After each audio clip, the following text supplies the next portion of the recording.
Fala pessoal, tudo bem? Seja muito bem-vindo ao nosso Café com Cirurgia Plástica, aquele momento que eu tiro para conversar com vocês sobre cirurgia plástica, os assuntos relevantes sobre esse mundo da plástica, e aproveito para tirar algumas dúvidas e esclarecer algumas questões que vocês têm. Foi lançada a questão sobre encapsulamento de prótese, a gente sempre fala de coisas bacanas, coisas legais, mas nem sempre de flores vive esse mundo da cirurgia plástica.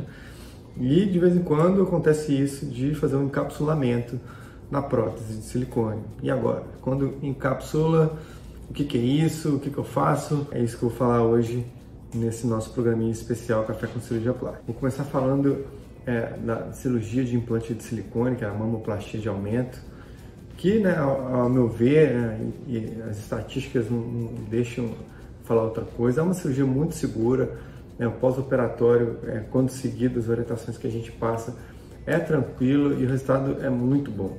O resultado é excelente, muda muitas vidas, melhora a autoestima das meninas, dá muita confiança.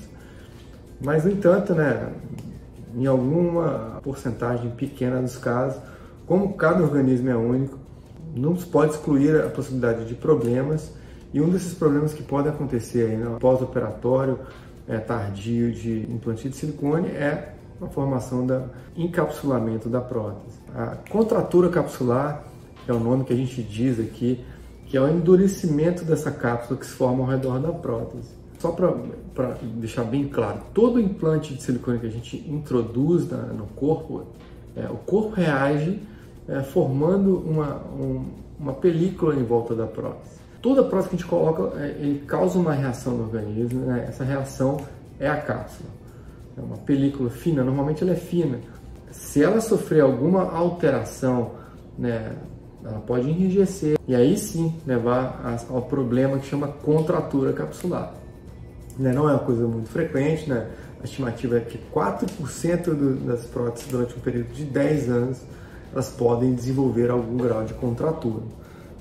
Vale lembrar aqui também, só para caráter de esclarecimento, que as contraturas elas têm estágios e elas vão de 1 até 4, e só os graus mais avançados de contratura que tem necessidade de substituição, de reabordagem operatória, pois eles vão se tornar visíveis, e também vão ter sintomas clínicos. Mas como é que isso acontece? Como é que acontece a contratura? Quais são os sinais da ocorrência da contratura capsular? O que eu devo fazer, doutor, no caso se eu tiver uma contratura, se tem a necessidade de fazer um exame anual para prevenir encapsulamento do meu implante? Como é que eu vou ficar sabendo disso? É sobre isso, exatamente. Você tem prótese de silicone, tem essa dúvida, esse é o tema que eu vou conversar hoje aqui no nosso Café com Cirurgia Plástica. Estou de volta, cafezinho. Bom, começo falando aqui o vídeo afirmando para vocês que não tem motivo para duvidar da segurança do silicone, uma coisa que é mais que estabelecida aí. O material é muito bom, os materiais modernos são excelentes e evoluíram muito em relação ao que era há 10 anos atrás e não apresenta ameaça ao organismo. A vida útil do implante de silicone atualmente, ela é muito maior do que era antigamente. O que a gente pode falar é que houve um estudo na Universidade de Birmingham, nos Estados Unidos, com pacientes que tinham feito a cirurgia ali nos anos 80, nos anos 90, e esse estudo constatou mais da metade dos implantes, com 10 anos em média, eles apresentavam sinais de encapsulamento e algum grau de ruptura. Essas, lembrando, são as próteses antigas. As próteses atuais, elas são muito mais modernas, elas duram muito mais, não tem mais aquela advertência do fabricante para a gente trocar. A média nova é mais ou menos 25 anos, e mesmo que elas se rompam, não existe mais a possibilidade do silicone escorrer pelo corpo. O momento mais indicado para a troca dos implantes, desses implantes antigos, é um pouco antes da data antiga, que a orientação dos fabricantes era a troca a cada 10 anos, isso baseado no estudo de Birmingham. O que acontece atualmente com esses implantes mais modernos é que as meninas elas devem ter agora um acompanhamento, observar, analisar a própria mama. Normalmente a gente constata uma reação normal do próprio organismo, que é a cápsula, encapsulamento normal da prótese, forma aquela membrana fina, né? Mas no caso da contratura, você vai perceber que há uma reação exagerada dessa cápsula fibrosa.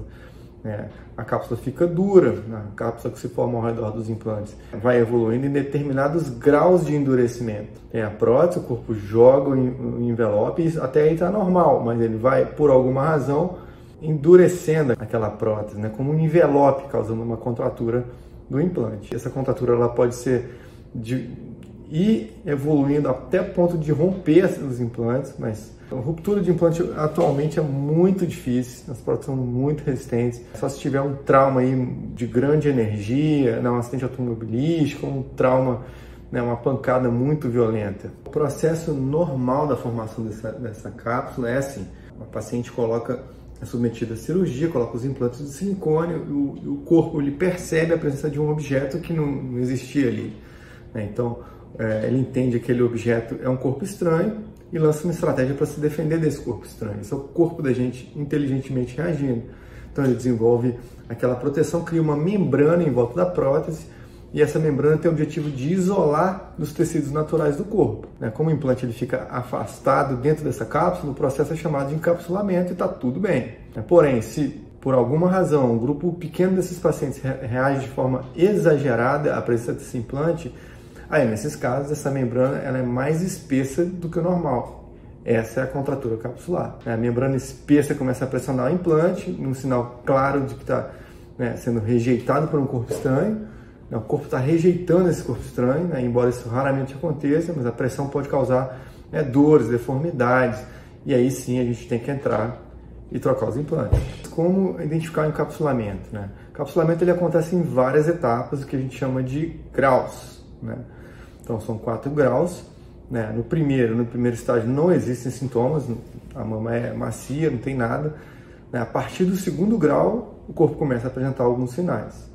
É importante que a paciente conheça, que você em casa aí que tem silicone conheça para saber identificar. Se você não conhece, você não vai saber nem o que procurar.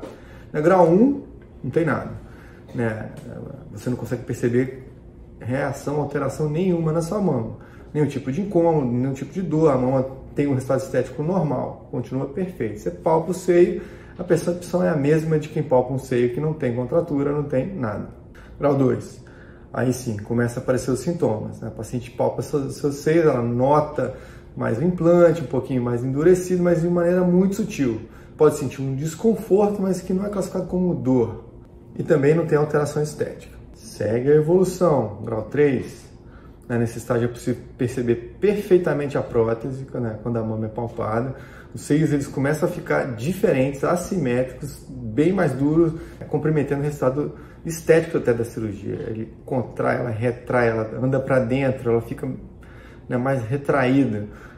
Em alguns casos se vê até algumas ondulações na superfície do implante. E no grau 4, que é o grau mais grave, a mama fica completamente endurecida, dura.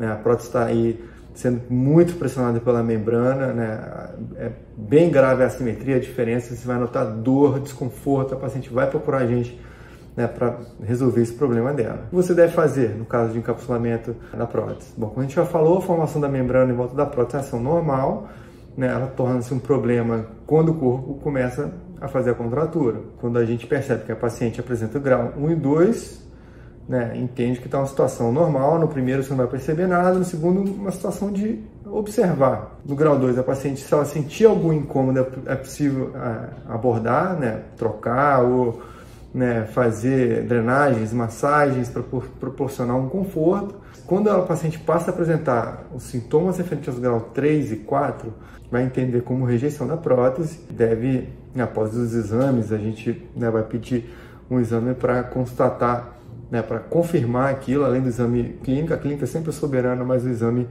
ajuda a gente. Então a gente pede uma ressonância para ver esse implante. E aí tem a maneira de tratar. A gente pode tirar a cápsula, tirar completamente, que é a capsulectomia, a gente chama na linguagem médica, ou a capsulotomia, que a gente fazer umas raias assim em volta da cápsula, para meio que enganar o corpo, para achar que a gente não tirou, então ele não forma outra na sequência. ou então mesmo tirar completamente e colocar a prótese em outro momento por outra via. Como proceder? Você deve proceder da melhor maneira de prevenir esse problema com a prótese. Primeiro é saber os seus dados da sua prótese, guardar sua carteirinha, o seu código que você vai receber, saber o tipo de prótese que você usou, a textura que ela usou, se ela é lisa, se ela é de poliuretano, se ela é texturizada. A gente não vai entrar nesse método, mas você saber qual é para poder, né, dizer para o seu médico, né, e fazer um acompanhamento periódico, né, fazer o autoexame no banho, volta e meia se perceber, né, qualquer alteração que tiver, aí procurar o seu cirurgião. Mas tá sempre ali de olho, né, na sua mama, entendendo o seu corpo. Então é isso, eu quis trazer para você essa informação, para trazer clareza, né, para isso acontecer, você ter calma e procurar seu cirurgião, né, entender o que está acontecendo com o seu corpo é importante, né, informação é o poder. O capsulamento é uma coisa que pode acontecer, se acontecer está tudo bem, a gente está aqui para resolver.